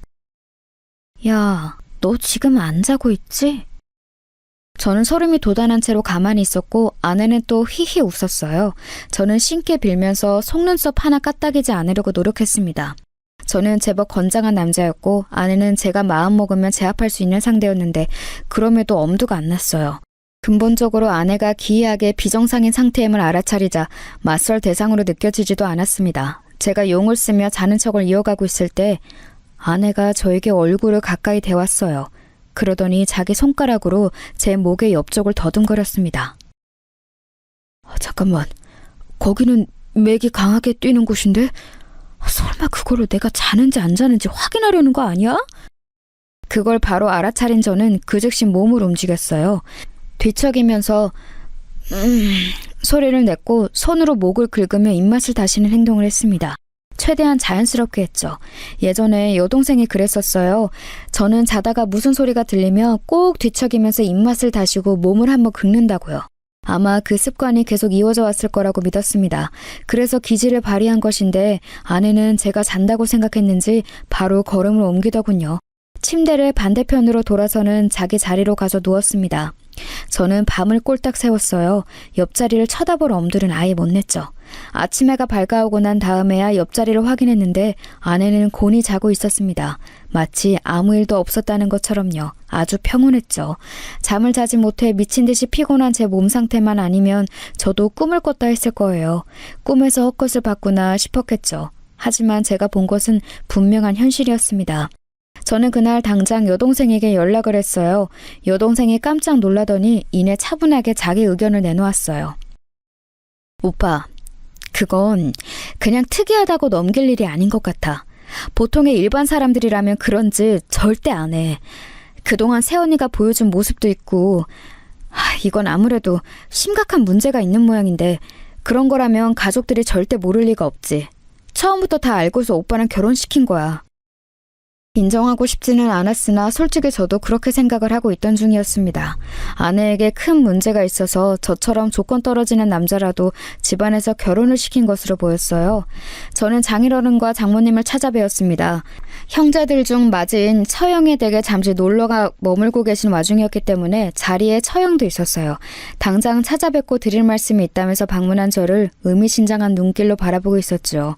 어쩌면 제가 진실을 알아냈음을 이미 눈치채고 계셨던 걸지도 몰라요. 저는 이판사판이다 싶어서 정면으로 들이박았습니다. 제가 안 쓰는 휴대폰이 한 대 있습니다. 그 공기계로 집에서 간단히 휴대폰 게임만 하는 정도인데요. 어느 날 제가 실수로 동영상 촬영 버튼을 눌러놓고 자러 갔습니다. 거실 테이블에 세워진 채로 놓여져 있던 그 휴대폰에 다음날 보니까 이상한 모습이 담겨 있더라고요. 새벽에 집사람이 지하실로 내려가는 모습이었습니다. 진작 의심을 해서 뒤를 밟았다고 하면 역으로 공격당할 여지가 생길까봐 여동생과 머리를 맞대서 발휘한 기지였어요.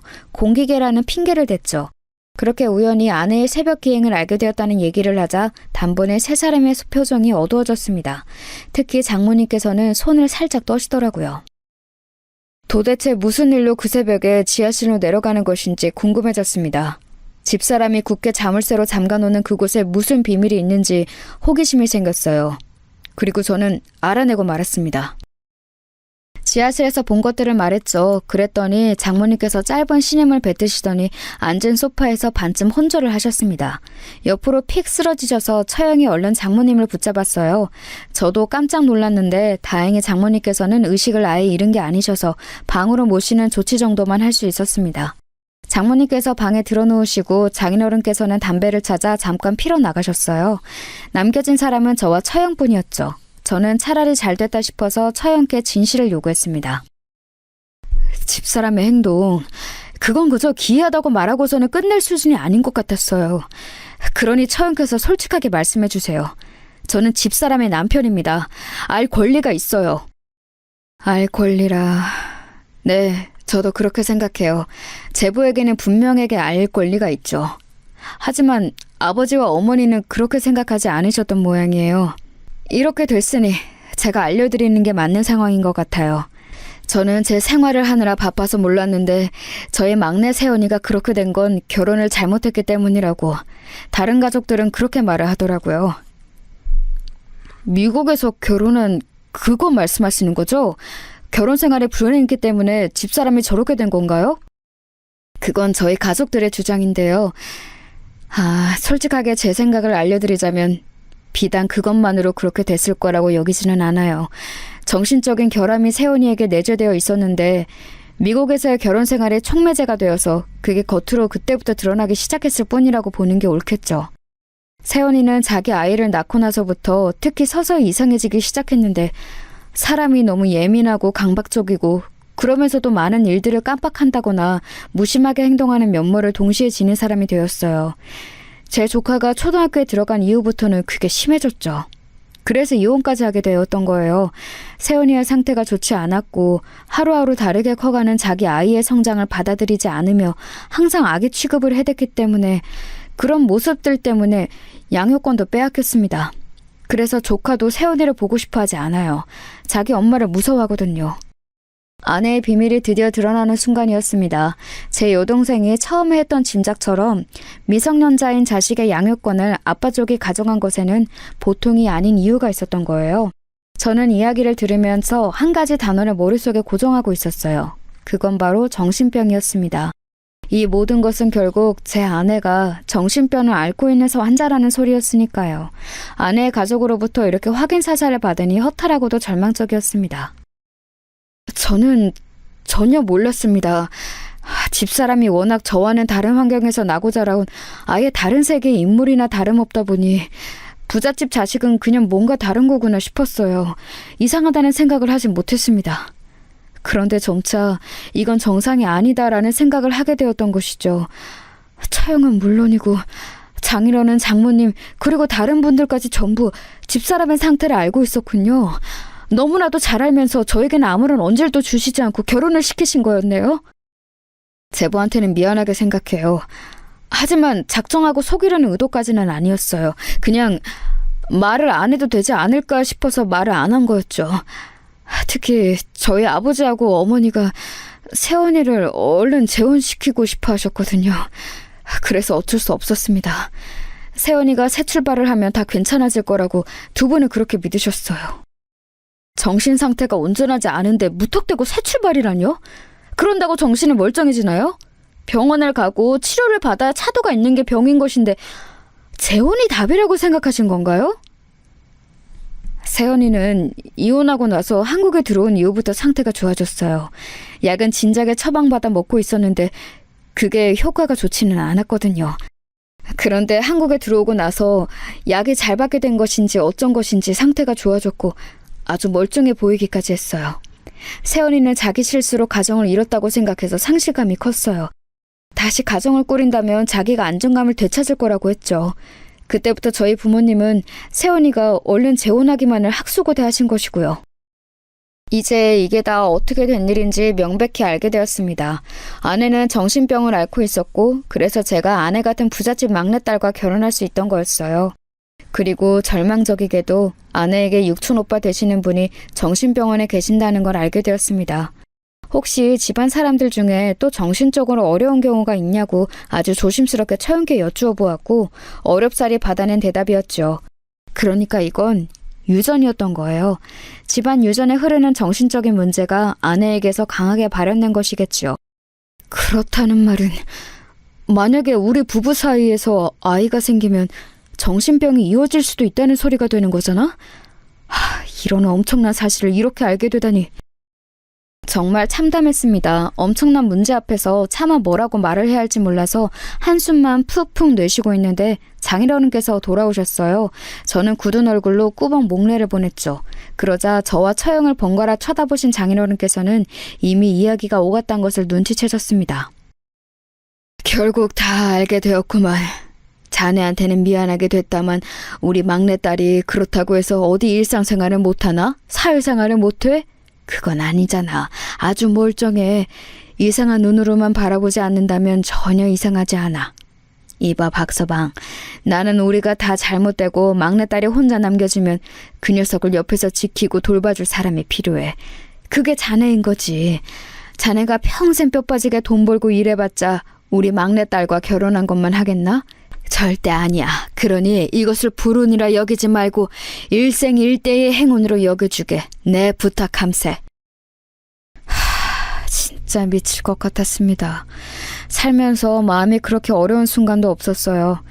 장인어른께서 차라리 저를 윽박지르고 고압적으로 나오셨다면 반발심이 들었을 겁니다. 하지만 저에게 엄한 투로 말씀을 하시면서도 장인어른의 표정에는 간절함이 엿보였습니다. 자식을 위하고 사랑하는 부모의 마음에 대고 제가 무엇라고 비난을 할 수가 없었어요. 저는 평생 부모님께 인정과 사랑을 받고 싶었던 집안의 둘째였으므로 부모로부터 이런 커다란 애정을 받는 아내가 그 순간 왠지 부러웠던 것도 같습니다. 저는 아무 말씀도 더 못 드리고 그저 인사만 올린 채로 그 집을 나섰어요. 여동생에게 문자가 많이 와 있어서 걱정할까봐 연락을 미룰 수 없어서 상황을 알려주었지요. 역시나 다들 알고 있었구나. 오빠, 이제 어떻게 할 거야? 이런 걸 비밀로 오빠가 그 집에 무언가를 요구한 것도 아니고 그렇다고 이혼할 거라고 강하게 나간 것도 아니고 아무런 상태도 아니잖아. 맞아, 아무런 상태도 아니야. 변한 것도 없는 것 같아. 내가 지금 네 새언니에게 품고 있는 이 마음이 그렇게 좋은 조건들을 타고났음에도 정신이 아픈 사람에 대한 측은지심인지 아니면 나를 속이고 농락해온 것에 대한 분노인지 나는 그것조차 모르겠다. 어떻게 해야 될지 모르겠어. 일단 지금은 그냥 지내보려고 해. 내가 지금 너무 답답하게 구나? 아버지, 어머니 그리고 형한테는 아직 이런 걸 알릴 엄두도 안 나네. 오빠가 무슨 말을 하는 건지 나는 알 것 같아. 나는 오빠가 답답하다고 생각 안 해. 오히려 양심적이고 도의적이라고 생각하는 중이야. 오빠가 편한 대로 해.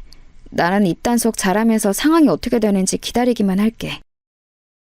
제 여동생이라지만 정말 영특하고 진중한 것 같았어요. 여동생이 아니었다면 제가 이렇게 빨리 아내의 비밀을 정확히 밝혀내지는 못했을 거라는 생각이 들었습니다. 참 고마웠고 제가 열심히 키운 보람이 있더라고요. 저는 집에 도착해서 아내를 마주했어요. 아내는 아무렇지 않게 집안일을 하고 있었습니다. 새로 들여온 컵 세트를 정리하고 있더라고요. 분명 아침까지는 세상에서 가장 멀고 무서운 존재가 아니었는데 이제는 무섭지 않았습니다. 온갖 기이한 언행들도 가만히 돌아보니 무섭다기보다는 착잡하게 느껴졌죠. 저는 아내가 아마 차영으로부터 연락을 받았을 거라고 생각했어요. 그럼에도 모르는 척 구는 게 이제는 제 눈에 보였습니다. 여보, 우리 얘기 좀 할까? 나 오늘 장인어른 장모님 처형 다 만나 뵈었어. 그리고 다 들었어.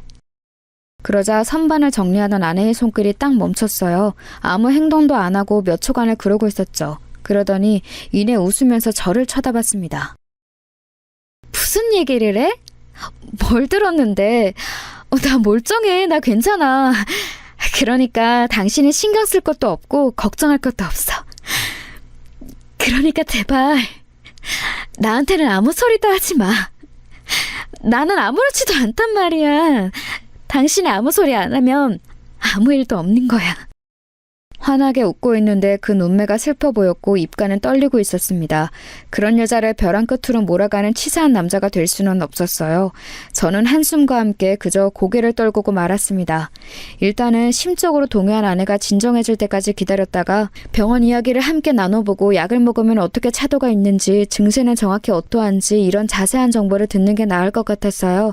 그래서 저는 최대한 아내를 아무렇지 않게 대했습니다. 이틀 뒤 장모님께 문자가 왔는데 박서방, 내가 고마워. 이렇게 왔더라고요. 그저 한숨만 나왔지요. 정작 저희 부모님께는 아직 이런 사실을 못 밝혔다는 게 가슴이 답답했습니다. 아내와 이야기를 다 나누고 상황의 정리가 이뤄진 뒤에 저희 집에 밝힐 생각이었어요. 그런데 아내의 기행이 더 먼저였습니다. 어느 날 밤 아내는 새벽에 또 지하실로 향했고 자기의 전남편과 그 재혼한 여자의 사진에 불을 붙였어요. 그러다가 그 불이 아내의 잠옷 소매로 옮겨 붙었습니다.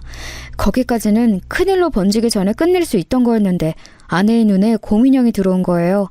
아들의 사진이 붙은 곰인형이 연기를 마시게 둘 수 없다며 굳이 곰인형을 챙기려다가 불이 더 번졌습니다. 제가 소란을 듣고 내려가서 황급히 불을 껐지만 아내는 팔에 커다란 화상을 입은 뒤였죠. 끝까지 곰인형을 붙잡고 괜찮아라는 소리를 중얼거리던 아내의 모습이 잊혀지지가 않았습니다. 아내가 화상 때문에 수술을 받게 되었고 그때 저는 더 이상 숨길 수가 없어서 저희 부모님과 형에게 사실을 털어놓았습니다. 셋 다 아무 말도 하지 않았어요. 정말 아무 소리도 하지 않고 참담한 얼굴로 침묵을 지키며 제 어깨를 두드려줬을 뿐이었네요. 그게 오히려 고맙고 죄스러웠습니다. 아내는 수술을 받은 이후로 상태가 나빠졌어요. 불만 보면 발작을 해댔거든요. 나를 죽이러 온 거지? 나를 죽이고 내 아기를 빼앗으려고 하는 거지? 그래, 어디 한번 해보자. 네가 먼저 타 죽나? 내가 먼저 타 죽나? 어디 한번 확인을 해보면 알겠지. 그런 소리를 하면서 정신을 도통 차리지 못했습니다. 게다가 자기를 말리는 장모님을 알아보지 못하고 뺨을 때리기까지 했습니다. 괴물이라고 외치면서 장모님의 뺨을 사정없이 때렸어요. 그 모습에 모두가 망연자실했습니다. 결국 그 끝은 정신병원 행위였네요. 차영이 장인어른과 장모님을 눈물로 설득했기에 가능한 일이었어요. 그리고 저는 아내와 이혼을 했습니다. 아주 조용한 이혼이었고 제 짐을 챙겨서 한남동의 대저택을 나오는 일은 형과 여동생 단 2사람의 도움만 받고도 가능했어요. 간단한 제 것만 챙겨서 나왔거든요. 이혼 과정에서 아무것도 욕심내지 않은 제 모습이 좋게 보인 것인지 잠시나마 제 처가였던 그 집안에서 저에게 살해를 해왔습니다. 입금된 돈을 보고 눈알이 튀어나갈 뻔했어요. 저는 이런 액수는 받을 수 없다고 연락을 드렸지만 그쪽에서 워낙 완강한 태도를 보이셨기에 결국 감사히 받는 것으로 했습니다. 그 돈으로 저는 가족들과 함께 해외여행부터 갔어요. 5 식구가 함께 말레이시아로 여행을 가서 허심탄회한 대화도 나누고 대단한 자연도 만끽하면서 재충전의 시간을 가졌습니다. 제 아내였던 사람을 보면서도 느끼는 게 있었는데 그건 바로 내 가족의 최고다라는 것이었어요. 정신이 아프든 몸이 아프든 끝까지 저의 편이 되어줄 존재는 가족뿐이었죠. 그 깨달음을 얻고 그 이후로는 더욱 인생을 풍요롭게 살게 되었던 것 같습니다. 제 이야기는 이쯤에서 마무리를 짓고자 해요. 다들 멋진 인생 사시기를 바랍니다.